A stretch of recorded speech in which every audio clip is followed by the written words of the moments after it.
नमस्कार, आप देख रहे हैं हमारा समाचार और मैं हूं आपके साथ दिव्या शेखावत। राजस्थान के सबसे चर्चित थप्पड़ कांड में 240 दिनों तक जेल में बिताने के बाद 11 जुलाई को हाई कोर्ट से नरेश मीणा को जमानत मिल जाती है, जिसके बाद उन्हें थोड़े दिन का आराम मिला। लेकिन ये आराम उन्हें रास नहीं आया। देवली उनियारा विधानसभा उपचुनाव के दौरान 13 नवंबर 2024 की रात हुए उपद्रव और आगजनी से जुड़े मामले में 14 नवंबर को एसडीएम अमित चौधरी को थप्पड़ मारने और सम्रावता कांड को बढ़ावा देने के आरोप में सजा दी गई थी, जिसके लिए वो पिछले 8 महीनों से जेल में बंद थे।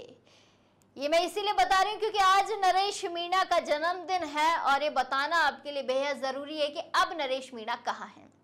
बता दें कि अब भी वो जेल में ही हैं।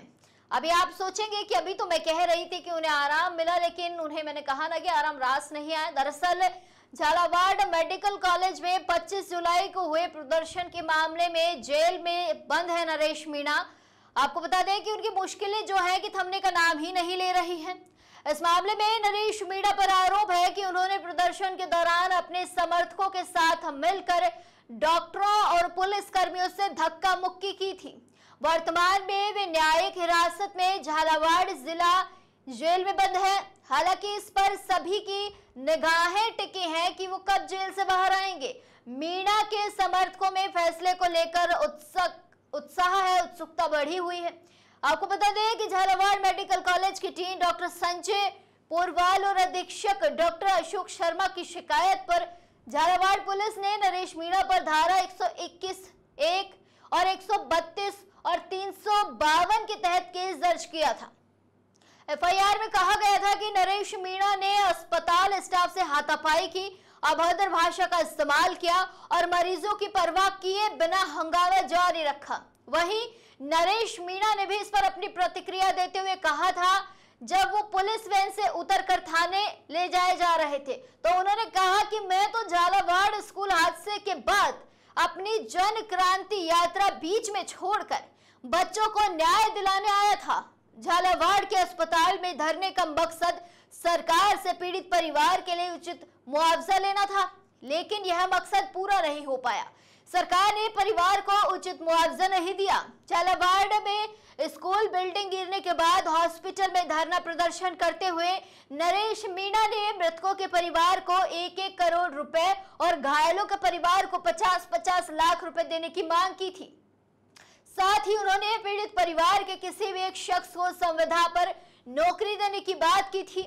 नरेश मीणा ने यह भी कहा था कि सरकार जब तक दोषियों के खिलाफ मुकदमा दर्ज नहीं करती तब तक उनका धरना जारी रहेगा।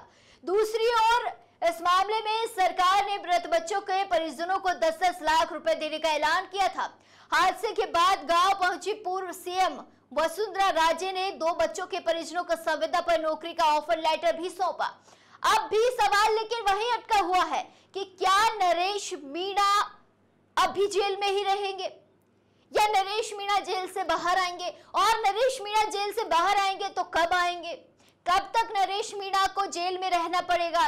क्या वापस से नरेश मीणा को वही सजा मिली है जो उन्होंने सम्रावता में की थी, जिस तरीके से अमित चौधरी के साथ एक थप्पड़ कांड हुआ था। क्या वापस से नरेश मीणा उसी नक्शे कदम पर चल रहे हैं, या नरेश मीणा को ये लगता है कि बार बार इस तरीके की हरकत करने से वे राजनीति में चमक जाएंगे। आपको क्या लगता है कि क्या नरेश मीणा का राजनीतिक करियर इस तरीके से ज्यादा दिन तक चलेगा या नहीं चलेगा?